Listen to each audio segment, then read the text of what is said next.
Snow leopards are the top predators of the mountain ecosystems. They're undoubtedly the masters of the rugged mountains. For those who have seen Kung Fu Panda, you would have wondered whether the snow leopards are actually capable of doing some of the acrobatics that Tai Lung managed to do. Believe you me, snow leopards are capable of doing every bit of that and a lot more. Evolutionary biologists may forgive me for saying that snow leopards are custom designed for the high altitudes. Short limbs, large paws, long tail, powerful lungs, big nasal cavities. These make the snow leopards perfect predators of the mountains.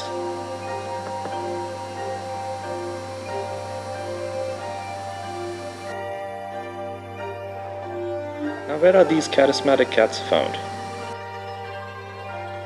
In Seattle, yes, you do find them in Seattle, but you find them at Woodland Park Zoo. And out there you have some people who care for the snow leopards.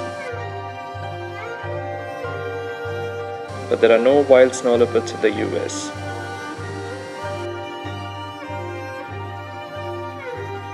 To see them in the wild, you'll have to go all the way across the globe to Central Asia, actually to the Silk Road. And the way you know the Silk Road connected empires, the snow leopards connect mountain ecosystems. They connect mountains while ignoring what we petty humans call as political boundaries.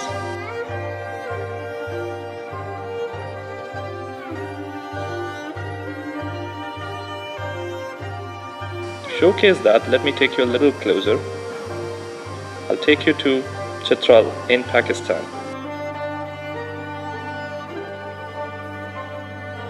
In this beautiful valley in Chitral, in the heart of Pakistan, something spectacular used to happen almost periodically every year. Otherwise invisible as a ghost, one snow leopard used to come and spend its entire summer in front of a busy road. She would spend considerable times right in the vicinity of humans, and subsequently, as part of our long-term research program, she was collared. She was collared for about a year, and during this time, we learned a lot. She wore the collar for about a year, and what we learned was never known before. She took us to valleys, canyons, ridgelines, pastures, rivers, and a terrain which we had never imagined to be used by that snow leopard which used to spend a lot of time right in front of the road. She was taking us to areas which were hundreds of kilometers from that roadside. She was taking us to an area which was unimaginable to be used by the snow leopard we had known sitting in front of the road. What we learned was never known before. This one female snow leopard, which we dearly called Bayad, was using a home range which was 6 times the size of Seattle. About 1,300 square kilometers is what it used, and the area spread across 2 countries, Afghanistan and Pakistan. This is what helped us justify landscape level conservation action, which is where our focus has shifted over the past couple of years. Now let's cross over to India. I'll take you to another small village called Kibber in the Himalayas. It's a small village with a population of about 200 people. What's remarkable about this village is that it shares its habitat, it shares its space with snow leopards.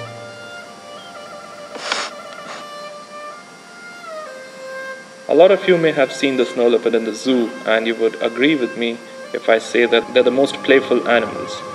Believe you me, even in the wild they're equally playful. Watch the guy in the front turn on his back and slide down the snow, or actually take a 360-degree somersault in thin air. Well, that's besides the point. What I wanted to highlight here was the snow leopards and people overlap. And when there is an overlap, there is conflict.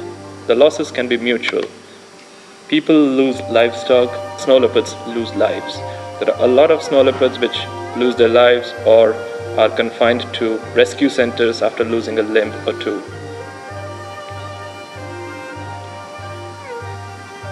In the mid-90s, an innovative program was introduced in the Khyber village. In the mid-90s came an innovative program. The program made best use of collective wisdom. Through a participatory program, the livestock was insured to offset the entire economic losses caused by wild predators. Not just that, the program also intended at incentivizing better herding so that snow leopards have fewer opportunities to pick livestock from the wild. As a third component, it helped set aside grazing-free reserves. These reserves were important for wild ungulates so that their populations improved. It was a win-win situation for all. There was less livestock being taken, the livestock taken was compensated for, and the program grew fast. Within years, it spread to more than a dozen villages in the whole landscape. Okay, now time for another leap. This time I'll take you all the way to Mongolia. In Mongolia, down to South Gobi. South Gobi is a dry, desolate, grey, barren landscape. The climate here gets torturous from -35 in the winters to +35 in the summer. However, that's about it. However dry and desolate might be, it's one of the finest snow leopard habitats in the entire world, with high densities of about 1 or 2 snow leopards per 100 square kilometers.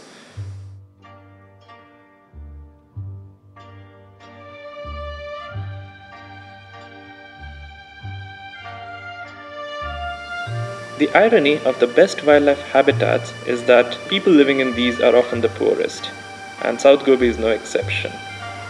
However, people living here are rich in livestock, and this is where there was an opportunity which could have been made use of. Give an extra penny to a man and he'll drink it all up. Give that money to a woman and she will put it to best use. That's what the crux of the program is. It's women-centric, contract-bound, and we call it the Snow Leopard Enterprise. The program has actually helped women make up to 8 times more money from their livestock products that they used to make earlier. And I'm sure for all the gentlemen watching this, you would agree with me that no man in his sanity would like to be on the wrong side of their better half. We have never known much about snow leopards, the ecology, the behavior, what they need. So in the year 2008, the first ever long-term ecological study was initiated in South Gobi. All studies need tools. We needed 2, and we had 4 of them. First one is the GPS collar. The second one is camera trap. The third one is a snow leopard catching machine. And the fourth one is a mountain climbing machine. The snow leopard catching machine is called so because he holds the world record of successfully collaring the highest number of snow leopards in the world. Sumbe, the mountain climbing machine, defies gravity. So, with these 4 exemplary tools, we started the long-term study. 3 years, 15 cats, more than 10,000 locations. We're getting an insight like never before. We're learning about their movements, we're learning about their home ranges, excursions, their dispersals. Not just that, we're even getting to know what they eat, when they eat, how much they eat. In other words, we're almost getting to know when they burp after their meals. The camera traps, on the other hand, are revealing hidden mysteries of the snow leopard. We're getting to know when the cubs are born, we're getting to know how long the cubs stay with their mother, we're getting to know how long siblings stay together, we're getting to know how the dispersal takes place. Mongolia sits on a gold mine, and when I say that, I mean literally. There is a legend now. Wherever you dig in Mongolia, make a hole, you'll find some mineral or the other. In 2009, more than 60,000 exploration licenses were leased out across Mongolia. Sadly, about 100 of these threatened one of the finest prime snow leopard habitats, the one in South Gobi. However, partly due to the conservation programs, partly due to people's reservations against losing their pastures, about 100 families didn't quite like the idea. So here we were, using good science, community support, support from the local government, and an enormous effort put in by our Mongolia team. In due course of time, a 7,000 square kilometer area got declared as a local protected area. So the moment it got declared as a locally protected area, the mining licenses were gone. So, as of now, we have managed to protect at least one prime snow leopard habitat. The uphill task still remains, that of managing it over time so that we can showcase it as a success story. I would like to end with the story of Ghana, the herder whose curiosity and generosity helped us collar on the first adult snow leopard of the study. We used to know her as Supermom, and in September last year when we collared her at about 2 in the morning, since it was Ghana's area where we were collaring her, we requested him to name her. Ghana stroked his hands through the silky fur of the snow leopard for a while. He called her Khasha. Khasha was his own daughter's name. He could not think of a name less important than that of his own daughter. He had made a connect that no scientific method might ever be able to explain. The next morning, when we returned to the site, Jennifer, our conservation director, noticed that there was some money tucked under a stone.